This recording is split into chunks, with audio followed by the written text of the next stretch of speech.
Olá, eu sou a Fabiana Matos, estou aqui no Segunda Chance hoje para conversar com a psicóloga Juliana sobre o imigrante brasileiro e os seus desafios mentais, tudo aquilo que acontece na mente e com as emoções de uma pessoa que sai do Brasil e vai morar em Portugal. Vamos conversar com ela. Então, a gente está com a Juliana, psicóloga.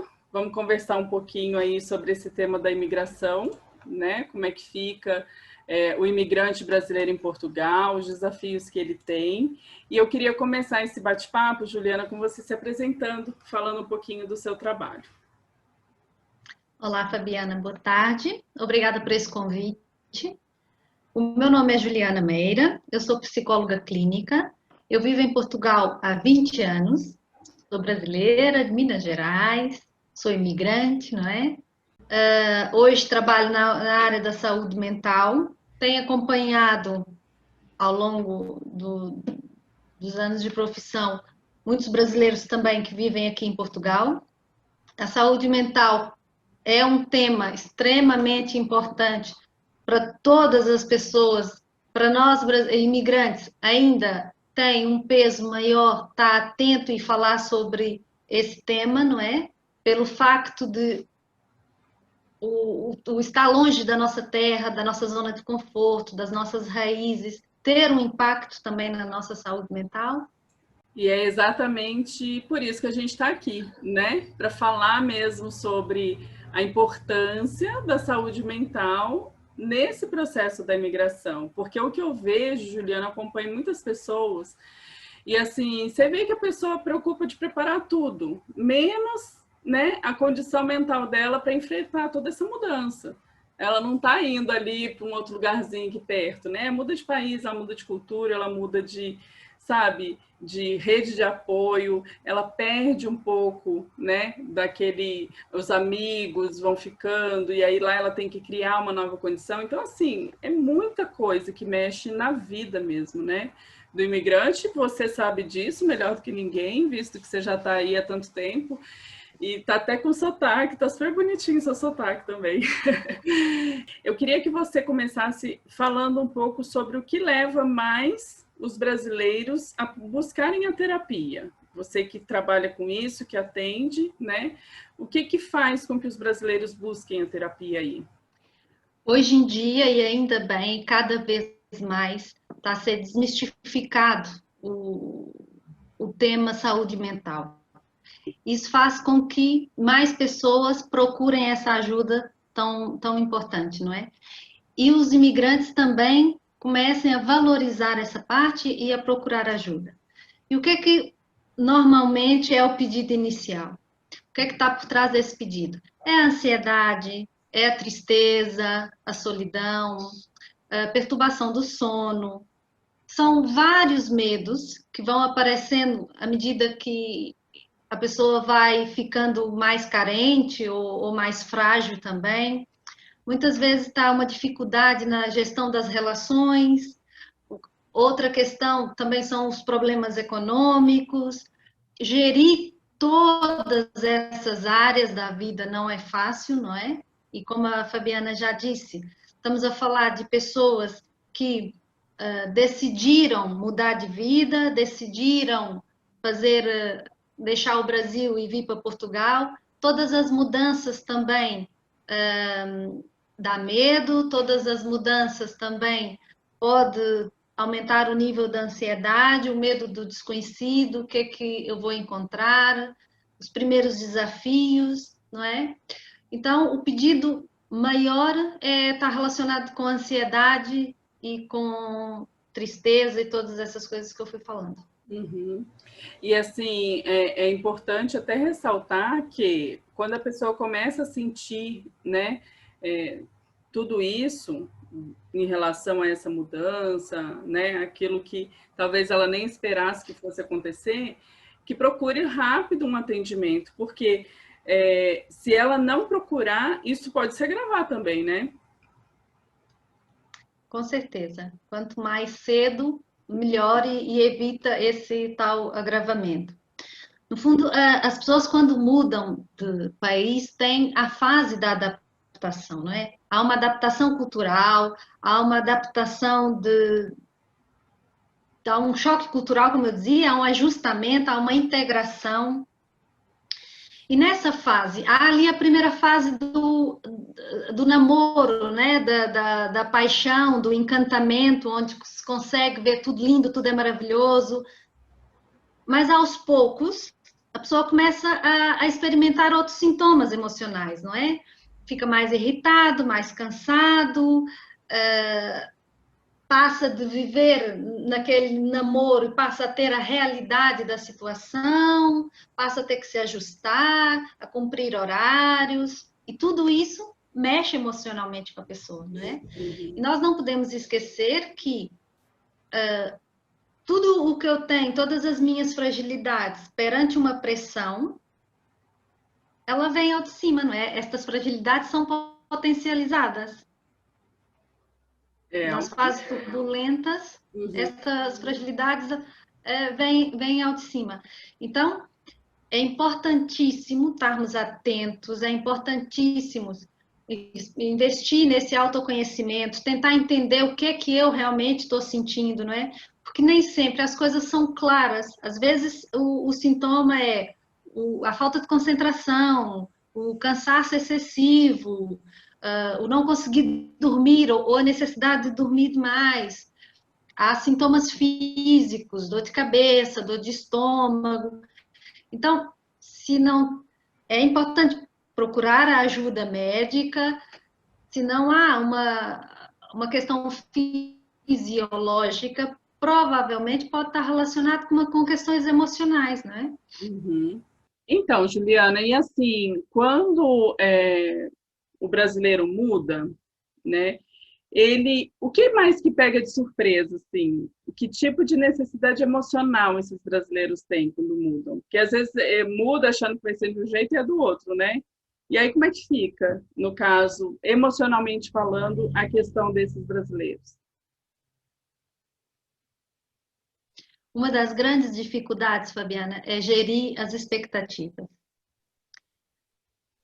Esse é o ponto-chave e muito, muito, muito importante, porque a partir do momento que consegue gerir essas expectativas, que consegue fazer umas expectativas mais realistas, não é? Mais ajustadas, isso possibilita uma experiência também mais positiva.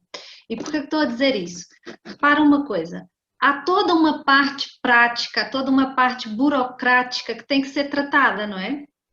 Que é o enfrentar o dia a dia, a situação da legalização, tratar os documentos, são processos desgastantes, muitas vezes demorados, a busca do emprego. Então, assim, são muitas partes importantes que têm que ser tratadas, e quanto mais eu ajusto a minha expectativa, mais eu trato essa parte burocrática de uma forma mais tranquila e mais leve. Porque o criar a ilusão de que vai chegar e que no segundo dia vai fazer isso e aquilo, e daqui a um mês já vai estar com uma vida completamente... É muito pouco realista, não é? E isso traz sofrimento. Isso traz muito sofrimento. Porque depois eu fico sem paciência, sem tolerância para tratar os primeiros passos que são necessários e que muitas vezes são aqueles passos considerados os mais desgastantes e mais chatos, não é? Que é a parte burocrática. Então, está mais ligada à expectativa que a pessoa cria quando ela sai daqui, né? E como é que a gente consegue gerir aqui esta expectativa? O nosso autoconhecimento é importantíssimo, não é? Quem sou eu? O que é que eu quero? O que é que eu preciso? Quais é que são os meus objetivos? Dosear esses objetivos de forma realista, criar uma lista de prioridade, desenhar todo esse plano, não é? Quais é que são os primeiros passos? Como é que eu vou ter que trabalhar esses primeiros passos? O que é que eu tenho que fazer para alcançar? E, portanto, conhecer também o quem sou eu me protege imenso, no sentido de eu reconheço os meus limites, eu sei os meus pontos fortes, para eu apostar nos meus pontos fortes, eu sei os meus pontos mais frágeis, para eu tentar fortalecer ou amenizar o máximo de dano possível, não é? Esse autoconhecimento permite olhar para o mundo de uma forma mais clara, me responsabilizando também, não esperando que o outro faça por mim. Muitas vezes há necessidade de ajuda, que o outro venha me ajudar, mas o outro nem sabe o que é que você precisa, como é que ele vai te ajudar, não é? Então, permite aqui um olhar para dentro, para eu também ver e perceber aquilo que eu preciso, para eu ir atrás do que eu preciso, não é? A pessoa às vezes acha que vai suportar certo tipo de situação e, na verdade, ela não tem condição para aquilo, né? E aí ela começa a sofrer as consequências disso quando já está lá, né? E o sofrimento aumenta. Então, é se conhecer, saber que cargo que aguenta, né? Por isso que é bom você conhecer a realidade até das pessoas que já foram, para entender um pouquinho assim mais de perto, na medida do seu possível, o que acontece, o que as pessoas passam, o que elas enfrentam. Então, assim, até na página do Segunda Chance, eu costumo botar depoimentos lá das pessoas que foram, o que elas sentiram, como é que foi o impacto disso, as emoções que elas tiveram quando foram. Ou seja, são experiências das pessoas que a gente pode usar para a gente. Nossa, mas que coisa, eu não ia aguentar passar por isso. Ou, nossa, isso para mim ia ser pesado. Isso para mim é tranquilo. Dali já vai, ela vai conseguindo, né, ter aí alguma ideia também da experiência das pessoas em relação ao que ela aguentaria ou não, né? Uma forma também de abrir um pouquinho mais a mente para a realidade que ela vai enfrentar. Juliana, já conversei com algumas pessoas e, assim, às vezes a pessoa mora já há algum tempo em Portugal, não sei se isso chegou a acontecer com você, mas, assim, ela gosta, ela vive, ela está bem, mas ela não sente que ela é uma portuguesa, porque ela não é, né? E aí mas ela não sente pertencente àquele local. E aí, quando ela vai para o Brasil, ela chega no Brasil e não sente também que ela é do Brasil. Então, ela acaba ficando meio sem, sabe? Não, eu não sou portuguesa, mas também não me sinto brasileira.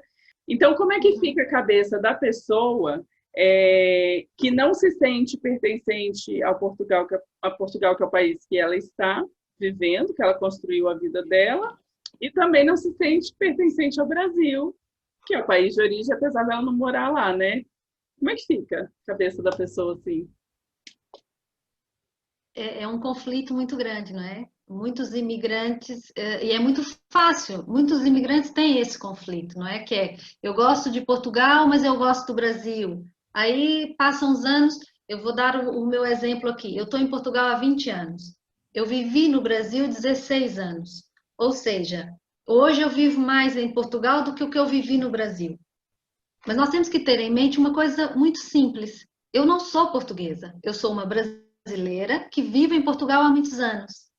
E isso tem que ficar muito claro, porque adaptação não quer dizer que eu perca a minha identidade. Não, eu abro espaço para aprender a viver, aprender novos costumes e a conviver aqui da melhor forma possível, não é? Quando as pessoas têm esse conflito maior, quando eu volto para o Brasil e depois eu já não me sinto já não me sinto bem no Brasil, isso está relacionado com o quê? Passado 20 anos, quando eu volto na minha cidadezinha, o que eu tenho saudade é das memórias que eu vivi lá há 20 anos atrás. Já eu, Juliana, não sou a mesma pessoa, assim como tudo ali mudou, não é? Os meus amigos, a maioria também já não estão ali, as pessoas que eram velhinhas da minha época, alguns já morreram, as crianças tornaram-se adultos e eu já não conheço aquelas crianças e, portanto, já não me identifico com aquilo. A rua, que era a rua onde eu fui mais feliz, muitas vezes já nem sequer existe, porque houve obras e houve alterações. E, portanto, eu guardo de uma forma muito fiel as minhas memórias e penso que tudo de bom que eu vivi foi lá, mas foi naquela época, não é? Portanto, eu não posso voltar lá hoje querendo que esteja tudo parado como há 20 anos atrás. E essa falta de sentir-se, você usou a expressão, essa falta de identificação está muito relacionado com as minhas realizações pessoais, não é? Pertencimento, exato. Está muito relacionado com as minhas realizações pessoais. Por quê? Eu, quando vivo em Portugal e eu decidi viver em Portugal, se eu estou bem profissionalmente, se eu me sinto feliz aqui, se eu construir uma rede de suporte, de apoio aqui, se eu tenho uma família aqui, e se eu me sinto realizada com a vida que eu tenho aqui, eu vou conseguir ver a beleza do Brasil e a beleza de Portugal sem ter a necessidade de ficar comparando os dois. E outro erro muito comum é as pessoas focarem muito no que o Brasil tem de melhor, o que no Brasil tem de pior, o que Portugal tem de melhor e o que Portugal tem de pior, com a necessidade da comparação. Uhum. E não tem que ser melhor nem pior. Às vezes o que acontece é porque é diferente, porque são países diferentes, não é? Eu posso gostar de Portugal e posso gostar do Brasil. Eu não tenho que ser fiel a Portugal e deixando de gostar do Brasil. Eu, para me sentir bem aqui, eu não preciso querer apagar a minha história do Brasil. Eu não preciso buscar coisas negativas do Brasil para validar a decisão que eu tomei em ficar em Portugal. Uhum. Assim como, quando eu decido voltar para o Brasil, eu não preciso buscar coisas negativas de Portugal para validar a decisão que eu tomei. Porque essa decisão de voltar está relacionado com aquilo que é importante para mim. Tem muitas outras coisas por trás de uma decisão de ir ou de ficar, não é? A pessoa põe na balança o que é melhor para a pessoa naquela dada circunstância, não é? Assim, fazendo um parênteses aí no que você disse, mas hoje eu vejo muita gente querendo sair do Brasil por conta da situação econômica, a corrupção e questão do desemprego, né?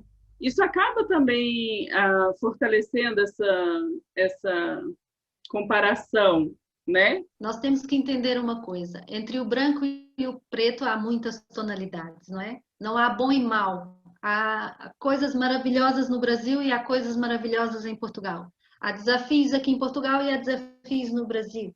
Há dificuldades no Brasil e há dificuldades aqui. E isso tudo é verdade, não é? Mas quais é que são as minhas motivações pessoais? O que é que eu quero? Quando eu decido mudar, o que é que me motiva a fazer essa mudança? Porque todas as decisões que a gente toma, há uma consequência, não é? E há um preço a pagar. Uhum. Mas eu escolho, se me fizer sentido, ir embora. Por que que eu decidi ir embora, não é? O que que eu buscava quando eu decidi ir embora? E aqui voltamos mais uma vez para o autoconhecimento.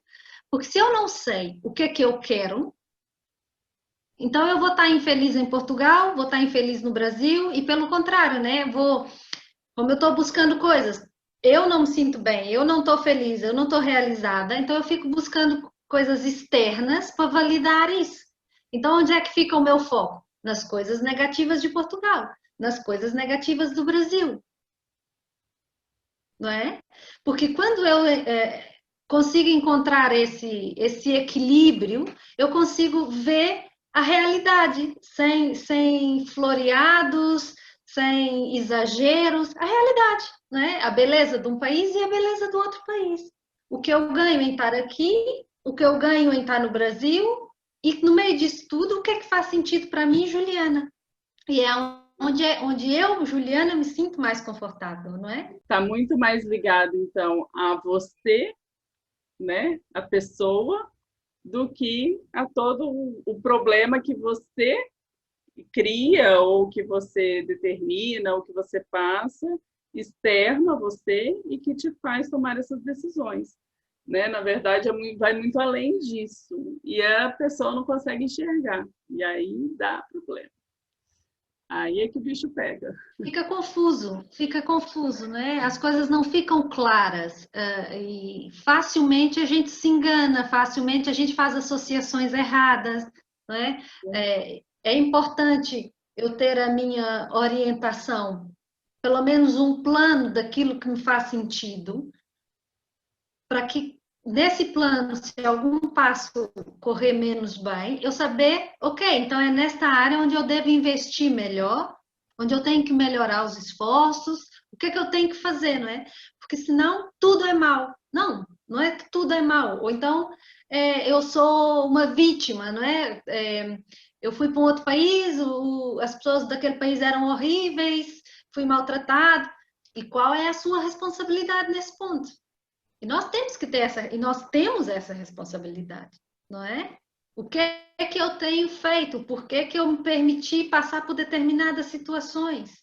Ou por que que eu não tive força o suficiente para lutar por aquilo que eu queria de verdade? Seja no Brasil, seja em Portugal, seja onde for, a grande parte depende de mim. Depende do meu sacrifício, da minha resiliência, da minha capacidade de luta, depende do que eu quero de verdade, não é? Quem não sabe o que quer, qualquer caminho serve, é um bocado isso. Só que depois eu pego um caminho qualquer que não me faz sentido, perante as diversidades naturais do percurso, que todos os percursos têm diversidades, eu fico logo fragilizada e não consigo superar. Quando eu estou no caminho que eu escolhi, baseado no meu projeto, eu foco muito mais nas estratégias para ultrapassar essas adversidades do que propriamente na adversidade, não é? Eu encaro as dificuldades como desafios, ok? Para alcançar um fim, eu preciso passar por isso. Então, como é que eu vou passar por isso da melhor forma possível, sem me trazer tantos danos a todos os níveis? O que eu posso controlar é a parte que depende de mim. É o principal. É o principal, porque se vai chover ou não, ou se vai, de repente, aparecer longe de nós que apareceria uma pandemia a esse nível, e por isso são fatores que eu não controlo.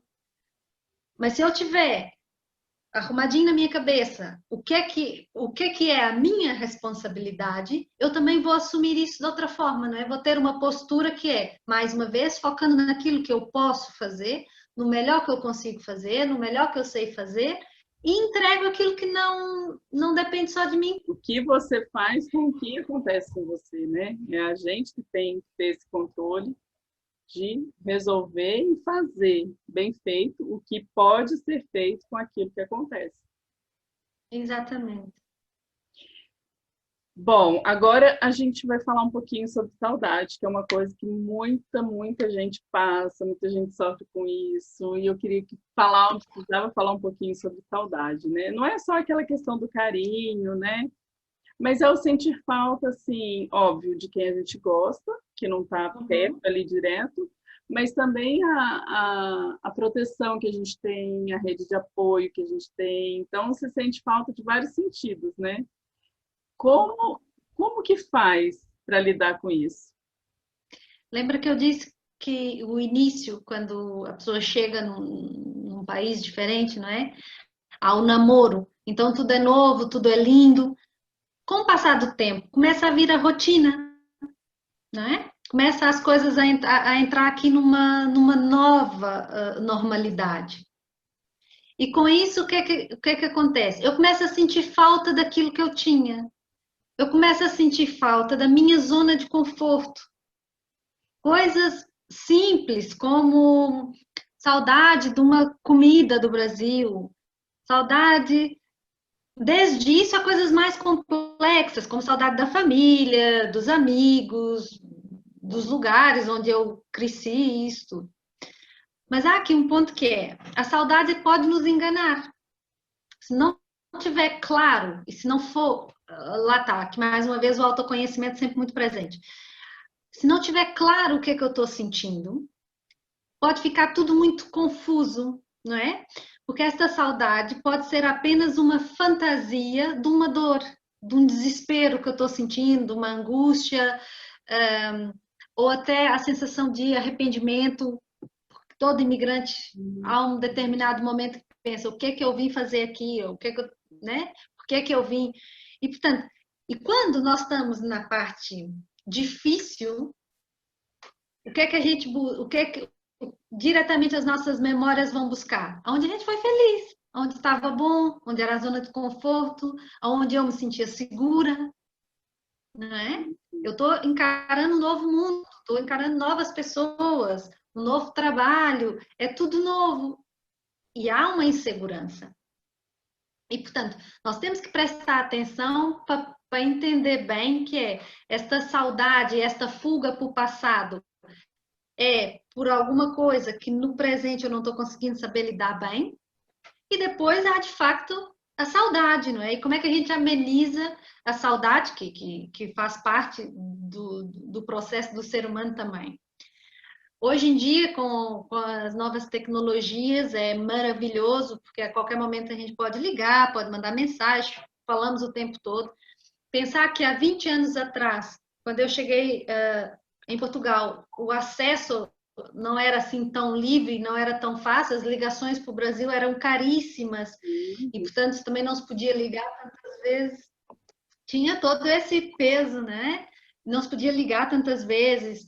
Então, a forma de amenizar isso é mantendo essas relações com o que é importante no Brasil para a gente, com a nossa família, o ligar, o fazer presente um pouco também, não é?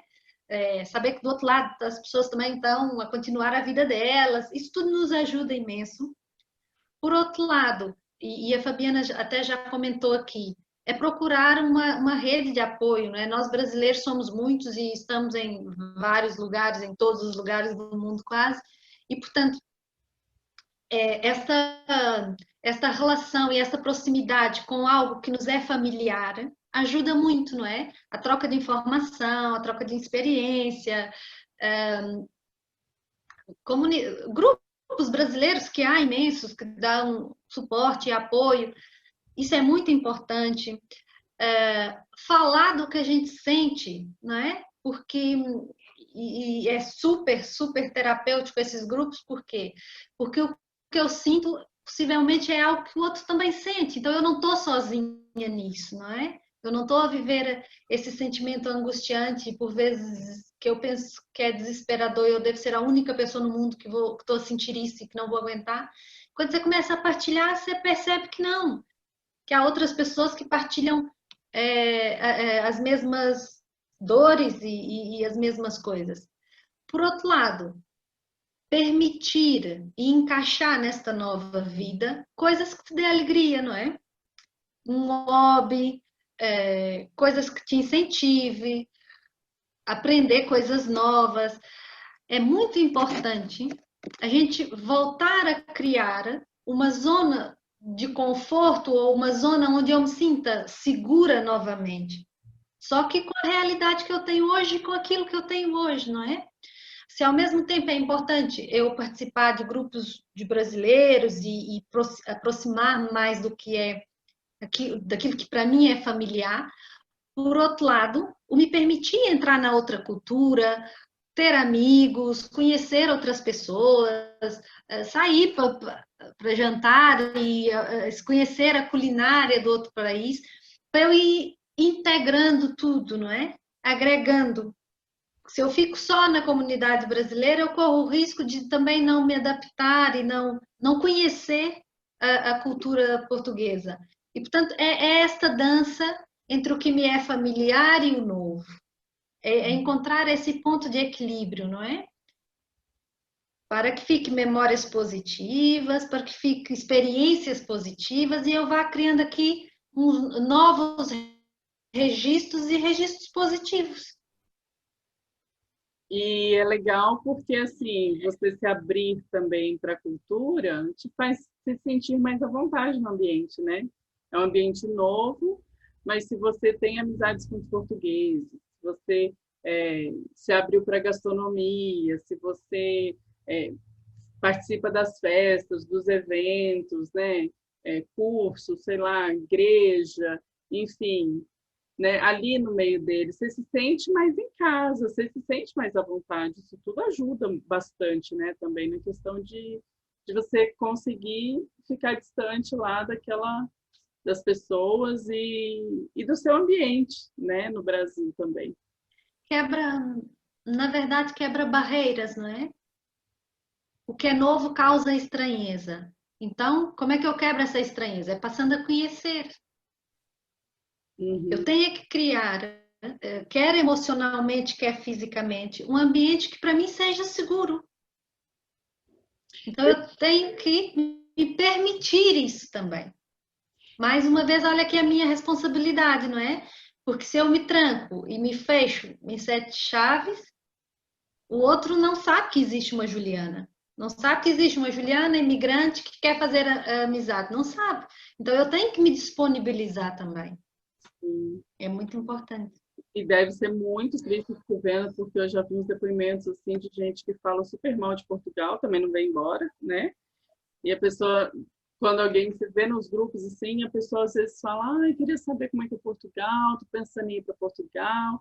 Aí tem aquele povo que fala, vai, vem, é lindo, é legal, você vai, né, trabalhar bastante, mas é bom. E tem aquele que fala, nossa, esse país é uma coisa horrorosa, não dá, tô aqui até hoje.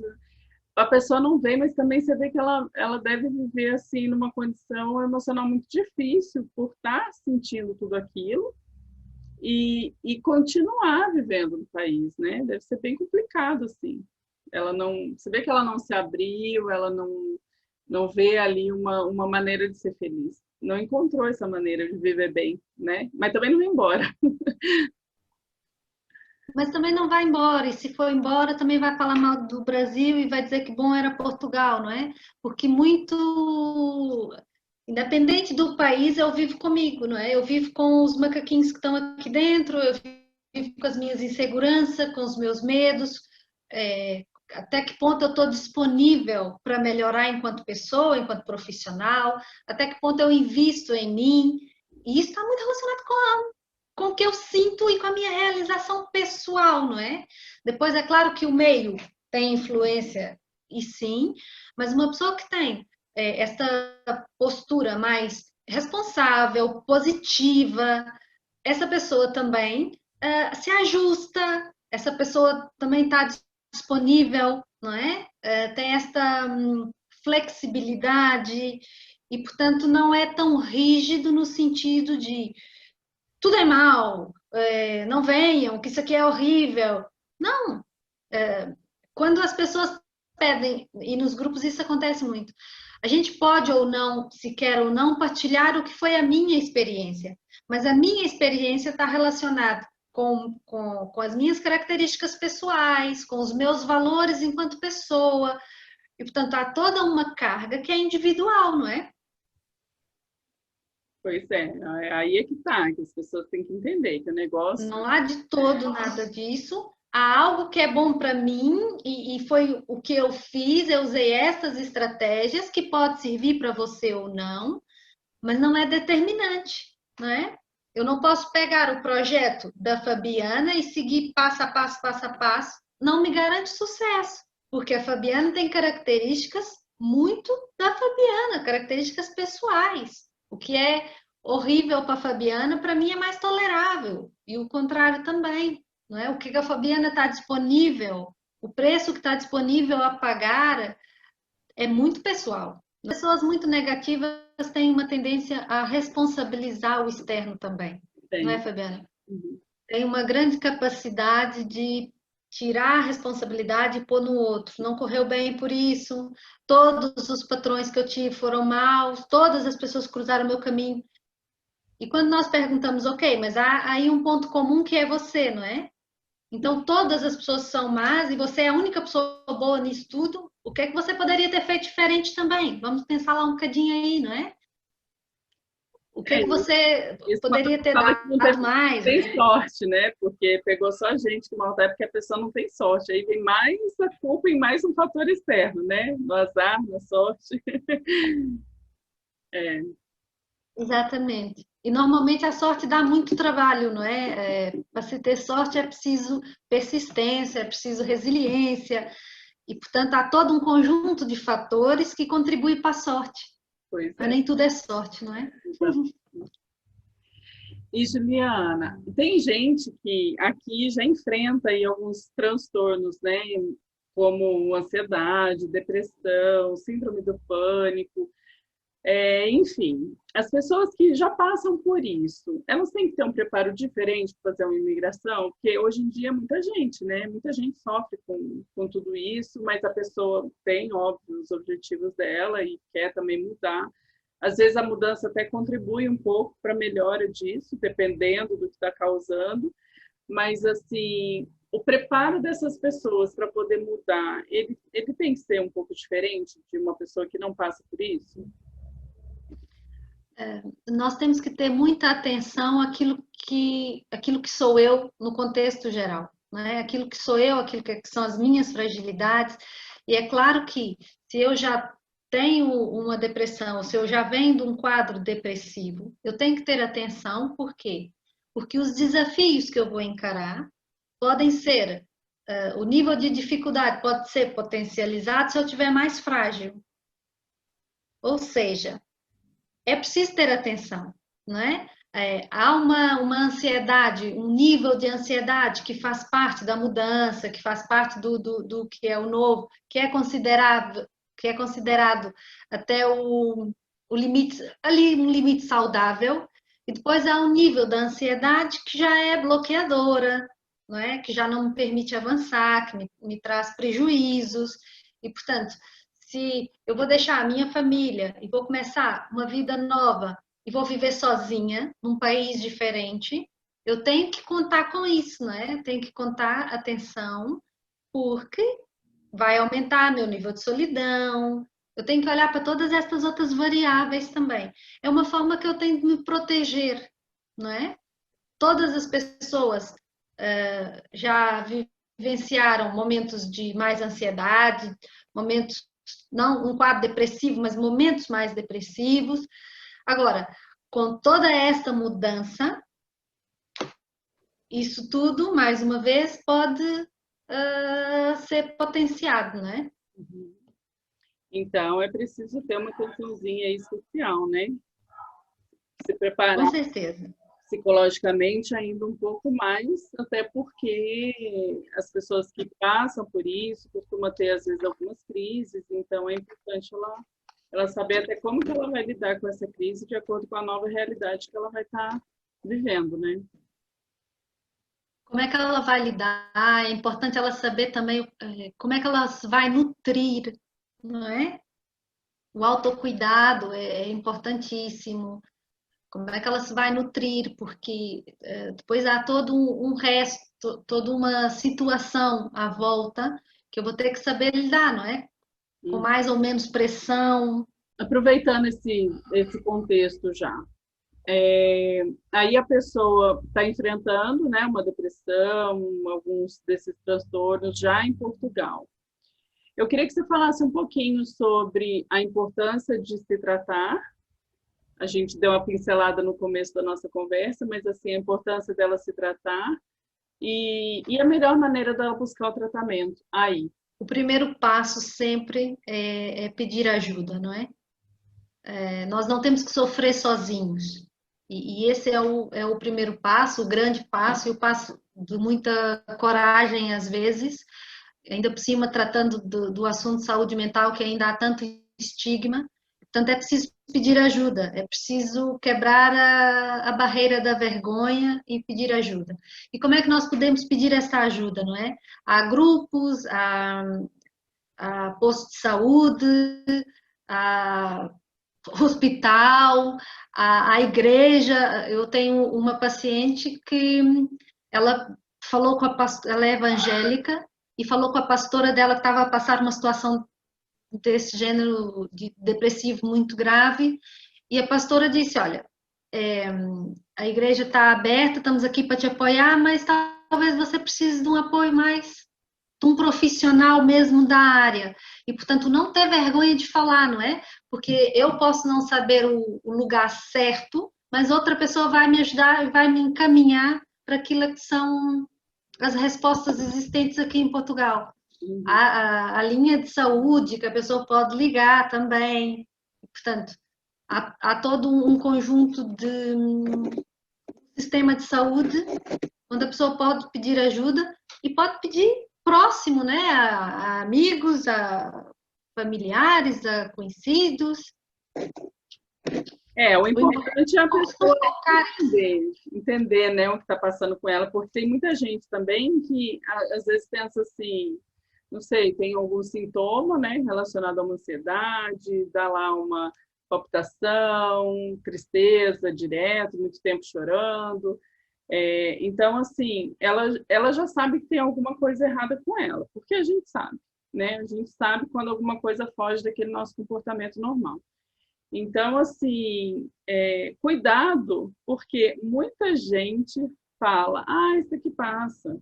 Ou então, linka aquilo que está passando com alguma coisa de agora, e às vezes é alguma coisa, né, que já vem pesando e estourou agora. Então, assim, muita atenção. Isso aí, o diagnóstico, digamos assim, né, do que a gente não consegue fazer. A gente precisa de um profissional para poder fazer isso. Né? A gente consegue identificar o sintoma. Nossa, estou sentindo isso aqui, não tá normal. E aí você identificar isso, buscar o quanto antes. Porque é aquilo que a gente também já falou, se você deixar, a situação vai piorar. Então não fica achando que é uma coisinha normal. Converse com alguém que realmente pode orientar. Às vezes é alguma coisa tranquila, né? Se passou por uma situação de estresse e aí veio essa sensação. Mas às vezes é algo que já teve lá atrás, as pessoas ainda ficam um pouco preocupadas com isso, né? Ai, meu Deus, vou num psicólogo. Ou até É o um caso estigma, não é? É o de... preconceito. Exatamente. Não, por quê? Porque eu tô com medo. Associam a fraqueza, associam a coisas que não são reais, não é? Se a pessoa partiu o braço, ele não partiu o braço porque ele é fraco, partiu o braço porque houve uma situação que possibilitou esse acontecimento, não é? E, portanto, o pedir ajuda não é sinal de fraqueza, é pelo contrário, é sinal de que eu reconheço os meus limites, não Então, é? E, portanto, e quanto mais cedo, hoje em dia, com a internet, com as novas tecnologias, é maravilhoso, há imensos profissionais, há imensas páginas, há imensas coisas que podem ajudar nesse primeiro passo, não é?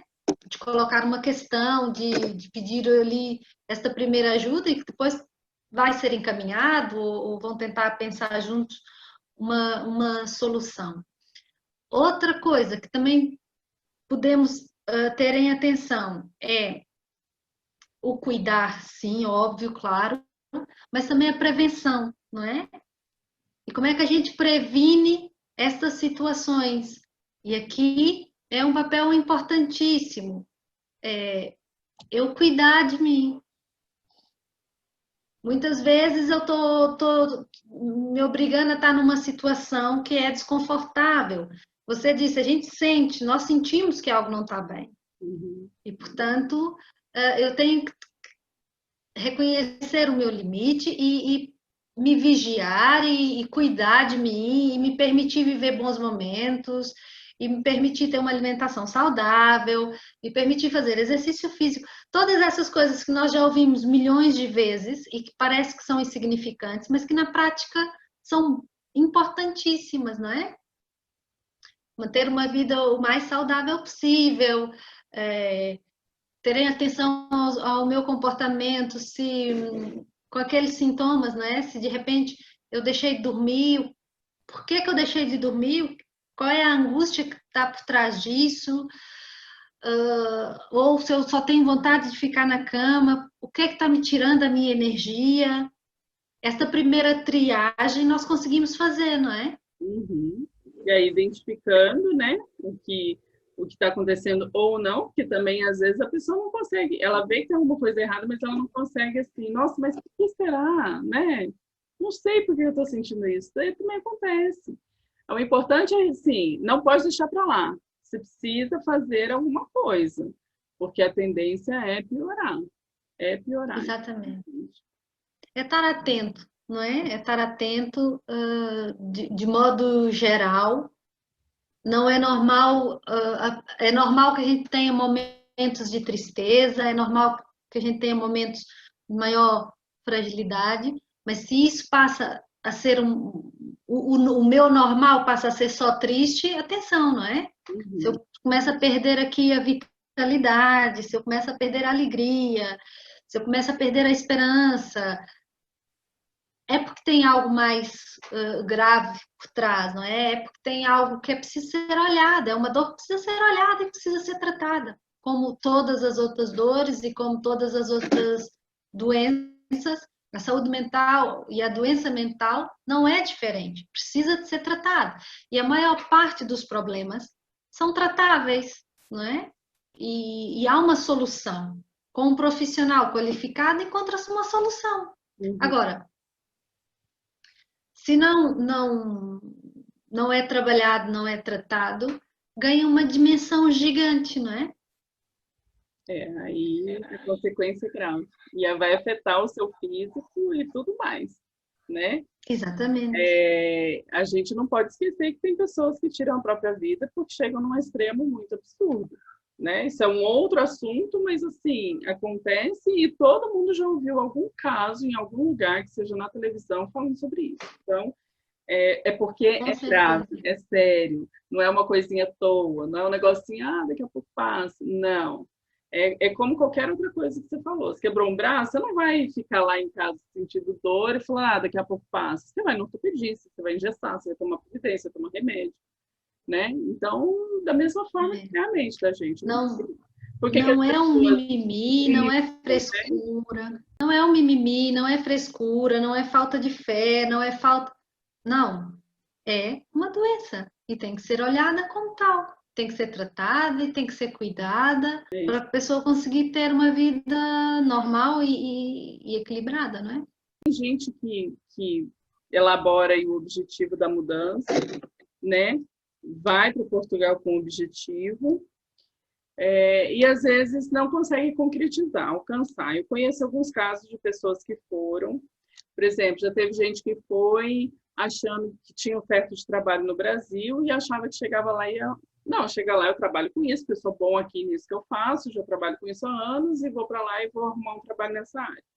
E não foi bem assim que aconteceu. Então, a pessoa não arrumou trabalho nessa área, não quis, né, arrumar numa área mais, né, de um status um pouco mais baixo, porque tinha lá a sua preocupação e acabou voltando, ou seja, volta às vezes com aquela impressão de que Portugal não me deu a oportunidade, enfim. Às vezes acaba o dinheiro, não se planejou bem financeiramente, também não quis trabalhar com qualquer coisa, ficou buscando, e aí volta antes daquele prazo que queria ficar.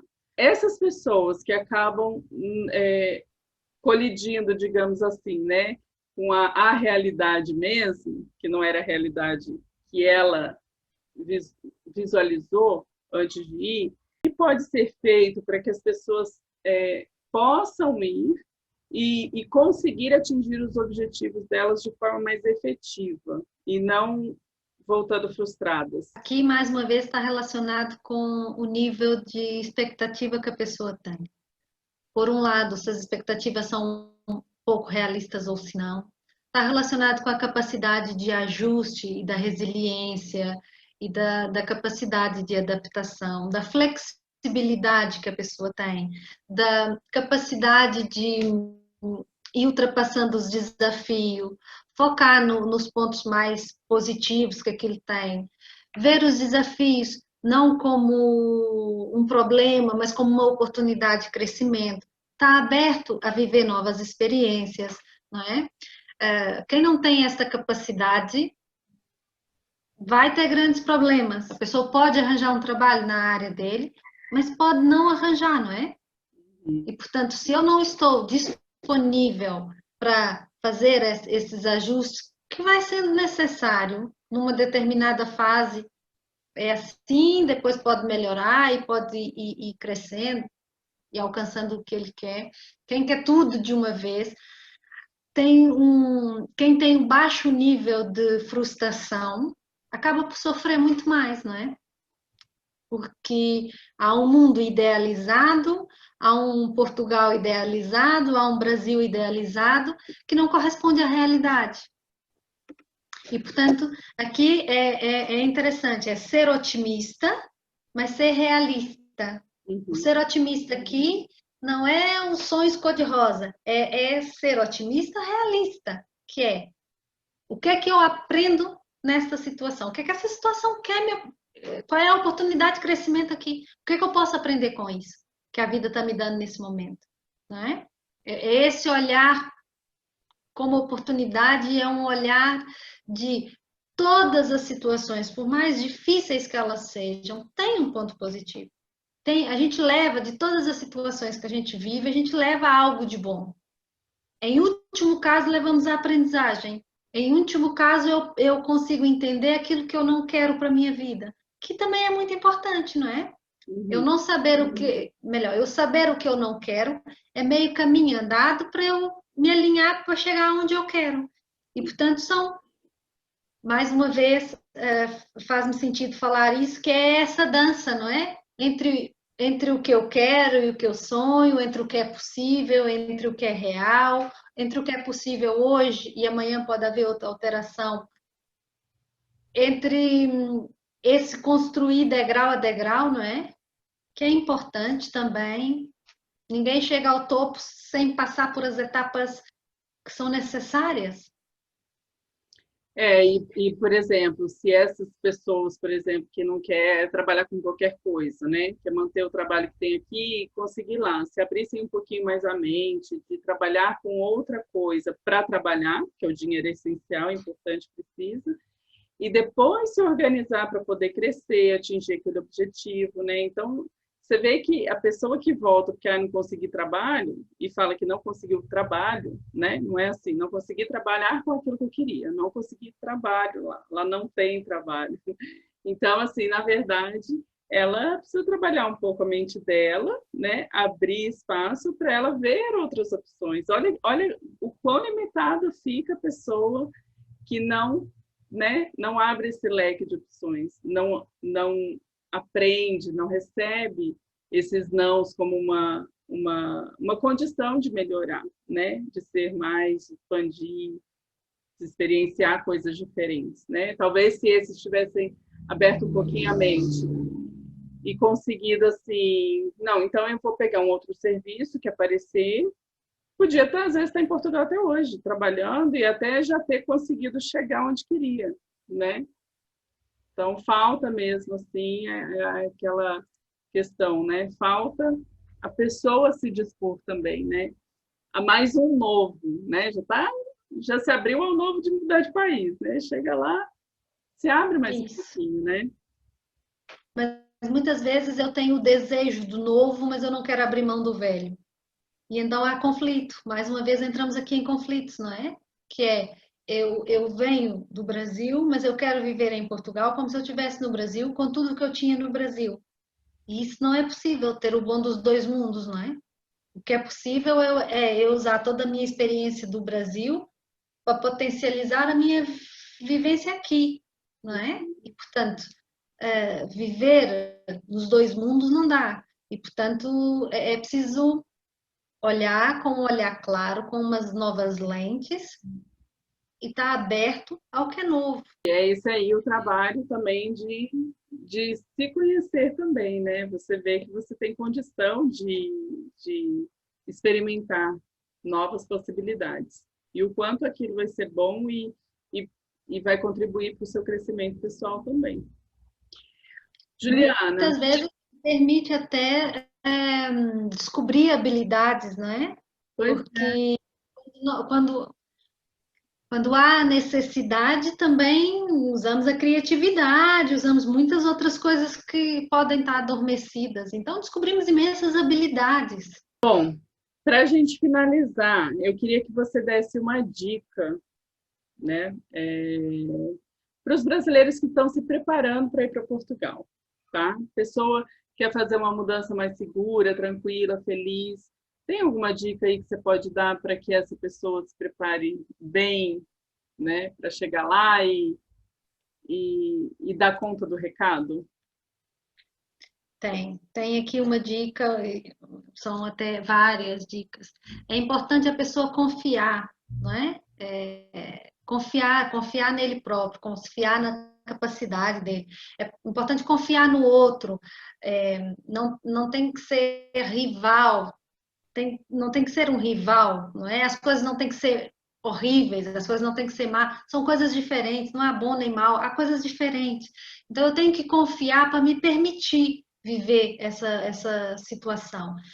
Como eu já fui falando aqui, a parte do ser otimista, do encontrar um lado positivo nas situações, o estar aberto ao crescer, ao desenvolver, a trabalhar as nossas fragilidades, mas ao mesmo tempo com o pé no chão, com aqui o ser mais realista possível, atenção às expectativas, não é? Se as expectativas são muito altas, a chance de ficar frustrado também pode aumentar. Encontrar algo que seja positivo para mim, encontrar algo que me nutra, no fundo, né? Aqui a nutrição é muito importante, a nutrição emocional, fisicamente, no todo, porque eu preciso me sentir bem. Acima de tudo, eu tenho que me sentir bem, não é? E aqui o sentir bem e encontrar esta coisa importante que me traga aconchego, que me traga conforto, pode depender e varia de pessoa para pessoa, mas é a forma também de ir me fortalecendo aos desafios, não é? Outra coisa é manter o contato com as nossas raízes, no sentido de manter o contato com a família, de saber muito bem de onde é que eu vim, qual é que foi o meu percurso, o que eu fiz para chegar até aqui.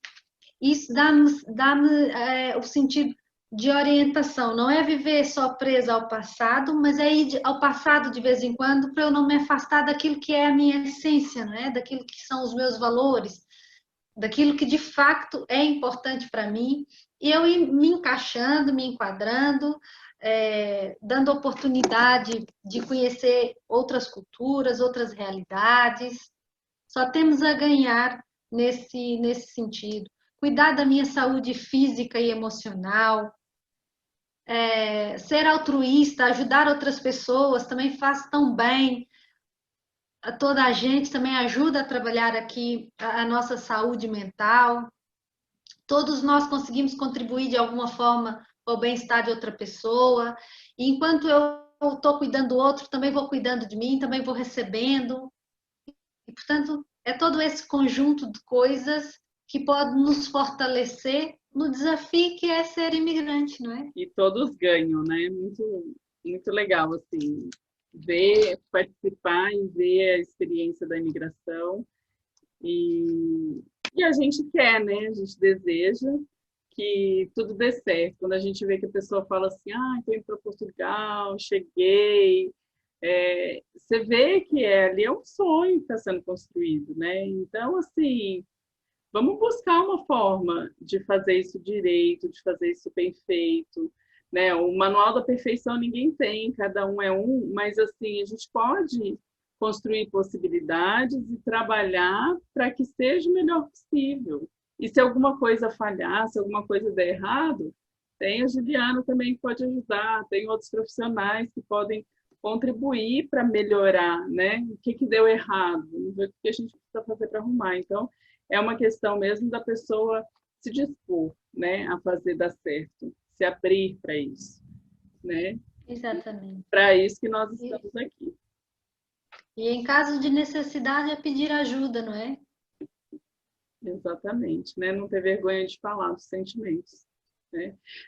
Existe aí, infelizmente, muitos julgamentos ainda, né? Mas são barreiras que a gente precisa enfrentar. Fala com uma pessoa que você tem mais confiança, né? E dali pode partir também vários tipos de ajuda. Então, o importante mesmo é cada um conseguir falar um pouquinho, expor um pouquinho daquilo que sente para poder alcançar o que realmente precisa, né? E faz muita diferença. A ajuda e o apoio faz toda a diferença, não é? O sofrer sozinho é um peso muito grande. Uhum. E não tem que ser assim. Pois é. É isso aí, Juliana. Bom, vou deixar o seu contato aqui na descrição para quem quiser falar com a Juliana. Se quiser mandar pergunta, pode mandar para a gente também, que a gente encaminha. E eu quero agradecer muito a tua participação aqui. Para a gente é muito importante ter uma pessoa que sabe do assunto e sabe duas vezes, né? Porque você, além de ser psicóloga, você é imigrante. Você trouxe para a gente aí esse conteúdo fantástico que só vem acrescentar mesmo. Espero que tenha contribuído para quem está assistindo esse vídeo. E obrigada. Obrigada pela sua participação. Obrigada também, parabéns pelo seu trabalho e que bom que há pessoas que preocupam com esses temas, que bom que há esse suporte, não é? E a Fabiana se disponibiliza para dar esse suporte, para dar esse apoio. Qualquer coisa que for preciso, manda mensagem, manda um e-mail, grita, faz sinal de fumo, qualquer coisa. Tá bem? Muito obrigada também, tudo de bom, muita saúde e que Deus abençoe a todos. Amém. Todos nós. Obrigada, Juliana. Beijo, fica com Deus.